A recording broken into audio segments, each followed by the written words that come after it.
Welcome to the nearest that the UK has ever got to the oil fields of Texas.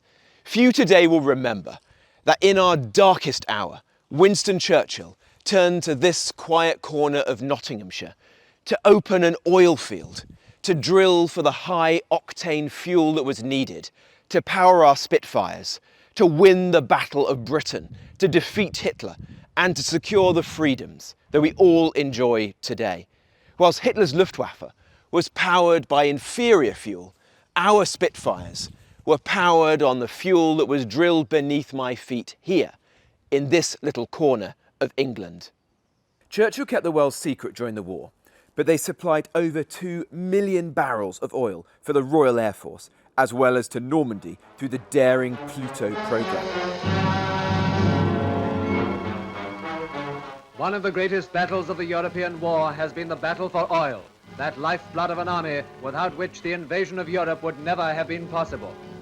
We've heard of the 1,000-mile pipeline system throughout Britain, but how was enough oil and petrol to be got across the Channel to maintain the great invasion of 1944? The answer to this master problem is contained in one of the war's greatest stories of British ingenuity, Operation Pluto. P-L-U-T-O. 42 Americans came to help operate the UK's first land oil well, and thousands of local men and women helped on the site. D-Day 1944, the invasion of France and the great test for Operation Pluto.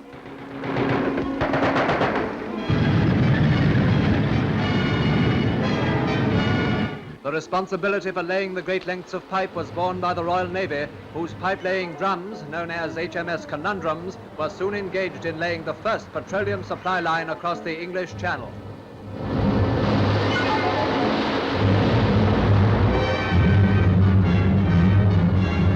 As the armies pressed inland, Pluto lines were quickly established across the narrow part of the channel, carrying the bulk petroleum where it was most needed for the advance into Belgium and Holland.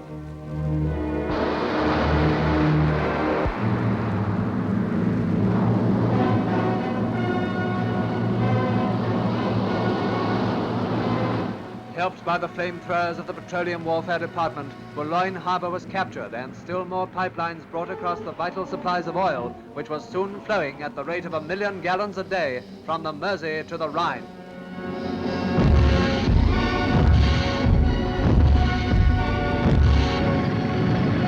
The great operation was complete, and all along our vast fronts the mechanized masses rolled forward to victory.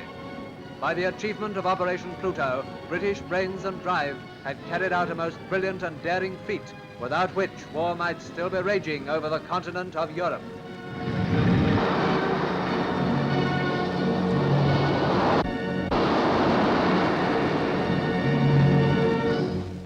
Fast forward to today, and over in Lancashire, the quadrilla fracking wells sit safely drilled, capped and ready. They are our modern equivalent. Strategic reserves, national assets, ready to be used in extreme situations if, God forbid, our country was in peril once again. According to experts, by 2030 the UK will need at least 50 gigawatts of backup diesel or gas capacity just to keep our lights on. And yet, the Energy Secretary, Ed Miliband, wants to pour cement down those wells, permanently close them, make it impossible for future generations to make use of these assets.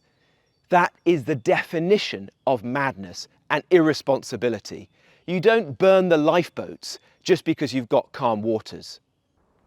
No one I spoke to could fathom why Labour would do this to us. I don't think that Miliband has any right whatsoever to demand that these resources are closed down just because he has a whim about the easiest way to get himself into the history books. He'll get himself into the history books in a very adverse way, in my opinion. So, like many people, I'm totally against any concept that we should be importing energy unless we absolutely have to, and we haven't got any ourselves. The problem is that, yeah, we're trying to get to net zero, but a lot of the other countries are just carrying on. So It's 1% of the whole of the world. If we went to net zero, we'd make a difference. I don't see what they're doing, just a waste of everybody's time, I think. Very short-sighted. Very short-sighted. Yeah, but it is short-sighted, but then... But then Labour are. Well, that's what I was going to say. Sorry. Keir Starmer wasn't moved at all when asked about this in Parliament. The government is perfectly entitled on environmental grounds to not exploit such wells in normal conditions. But does he not recognise that in a desperate situation such as an international conflict where other sources of power were cut off from us, taking a decision now to concrete these things over so that a future government could not use them is an extremely irresponsible and reckless... He knows there are real consequences of fracking, as I've set out. But what we need to do to secure our independence and lower bills for the next generation of jobs is move at speed to renewable energy. And that's why I'm pleased there's record investment coming into renewable energy so that tyrants like Putin can't put his boot on our throat. Now, if the party opposite don't want to support that investment, they should say so. Let me be clear. This is not about whether you are for or against fracking and the economic and environmental arguments. This is about the safety, security, and resilience of our country and ensuring that our leaders take long-term decisions in the national interest to protect this country for future generations. We don't have energy security, and nor are we likely to anytime soon. Last year, the UK imported electricity in 91% of hours. That is the opposite of energy independence. We're importing more and more expensive liquefied natural gas from America.